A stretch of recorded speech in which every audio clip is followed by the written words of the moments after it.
Greetings, you people. This is Briarstone, and I welcome you back to Skyrim Roguelike. This is episode 8, the Get to Know Nephatah Better portion of our episode.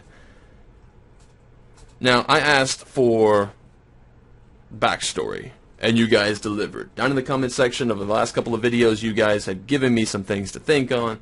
You got my brain juices flowing, as if that doesn't sound a little gross.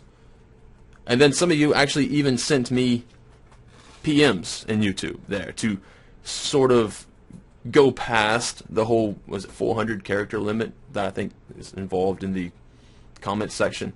You wanted to write me pages of story. That's perfectly fine. I actually enjoy reading all those. Now, I can't really implement all the things, because what I'm trying to do is I'm trying to take a little bit from somebody and a little bit from somebody else, and trying to make everybody responsible for the story for Nephatah. And that's actually very, very hard to do, but it's worth a try. And I think I'm onto something. But hear me out. In terms of what Just Viewing had mentioned in part, he said that she could have been a child raised in a cult. A Daedric cult. She's a child who was raised in a Daedric cult, and maybe her parents were prominent members. Right? Could have been. Shamazan mentioned that maybe her parents were even killed by adventurers, or we could even say Vigilance of Stendarr found the Daedric cult, killed off her parents. Maybe she's in this for revenge. Could be. Now, in terms of strategy on her part, Voseros had mentioned that perhaps she's also taken advantage of the civil turmoil in Skyrim. And actually, NewKKL, that's what I'm going to say for your name. If you have a particular way to pronounce your name, please let me know. But I'm going to say NewKKL. She agrees with Voseros in that regard. It seems like they sort of are on the same page. Perhaps, you know, there's Daedric artifacts everywhere, but why is she in Skyrim particularly? Perhaps because Skyrim is in such civil turmoil that it makes it easier to kind of go through and pick up stuff. Could be. I like it. Now, in terms of being a refugee from Morrowind, I think that's a really good idea. That was also mentioned by Tisako G. Or Tisako 6, sorry, I have that written wrong. And Caleb Sloss even mentions that, you know, perhaps we can go the opposite direction. Maybe she's not a child of a Daedric cult. What if she is actually a Vigilant of Stendarr who is actively seeking out the artifacts to destroy them, to weaken the power of the Daedra, perhaps? That's a possibility. I kind of like it. Snake122591 mentions that perhaps Nephatah grew up in Dawnstar. You know, maybe she was an adept in magic, and several people seem to think that, you know, she smelled of Daedra. Like, there's something about her that just wasn't right.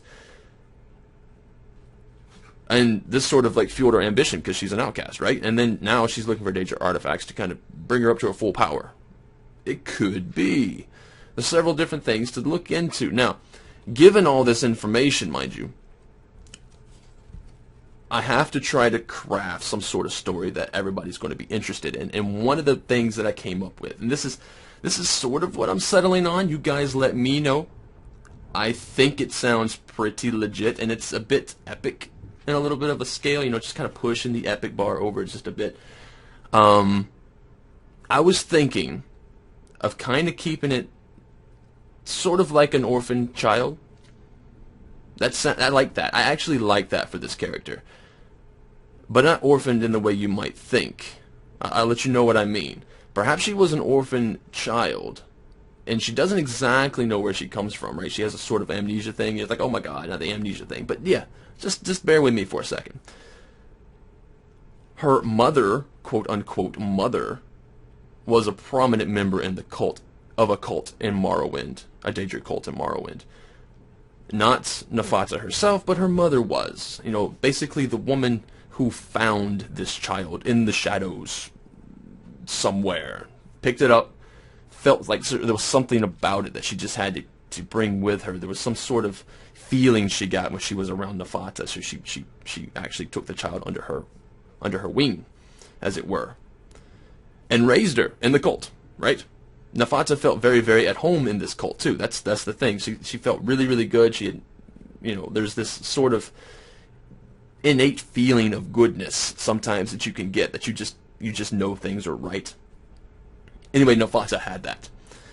But then one day, after Nephatah had been there for a few years, there was a member who had come in, and he was blind, right? He was blind to the outside world. He could not see. And the reason for that, as he expounded upon several times, was that he had flipped through the pages. Now, this is something that I believe Quackjag had mentioned for a character. This particular person, her father, as it would be, in terms of what Quackjag was saying. I'm not saying that this is her father. Sorry, I'm getting off topic. But anyway, this person looked through the pages of an Elder Scroll, right? Went blind to this particular world. The only thing that he was able to see from that point forward is anything that was sort of not of this world. Something that was stuck in between the planes, so to speak. But that doesn't happen very often. The only time he'd ever see that or see something was when the Daedra, for instance, were kind of forming in this world and then going back and then forming and then going back. So the interesting thing is that he could see very, very well. He could see Nephatah everywhere she went. Right? It was as if that he wasn't blind at all. When he looked, or when she was around, he could see her. Now, the thought that came to his mind was that this particular woman, this Nephatah girl, would also be, because she's stuck in between the planes there, she would also be invisible to the Daedra. Okay, technically she posed a real threat to their way of life. She posed a threat to the Daedra. She posed a threat to anybody living, in his mind. So he tried to convince Nephatah's mother to strike Nephatah down. Just, get rid of her, because this is bad news, right? And he did so. He did. He literally convinced Nephatah's mother that this was the best thing to do. And her mother came up while she was sleeping and struck her. Actually, I like a better story. Her mother came up, or called Nephatah to her, and then struck her down. But she used a blade, a Daedric blessed blade, on Nephatah. But instead of dying, Nephatah had a vision. The blade didn't even cut her flesh. In fact, what Nephatah realized is that she was actually bound in between planes for a reason. Being hit with that dagger, she learned that that dagger belonged to her. It belonged to Nephatah. And it gave her a portion of her soul, if you will, back. Or memory or something. It gave something back to her. And she realized that she wasn't a fallen, unsung Daedric princess. This dagger belonged to Nephatah. And Nephatah, for whatever reason, through some sort of trickery by the other Daedric princes and princesses, got cast out. Right?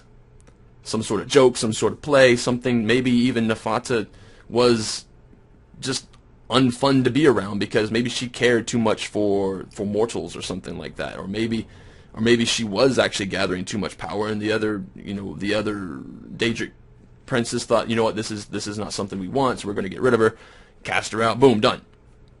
But so yeah, this is the thing. Nephatah is an unsung Daedric prince, and here she is now with her memory back, and she's going to try to be just as influential. That's the wrong word. She's going to try to be just as tricky as the other Daedric princes and princesses.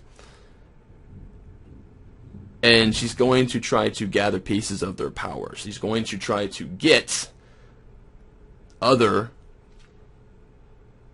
Daedric Artifacts, collect all that power together, and then launch that newfound power, that gathered strength, back on the other Daedra to wipe them out.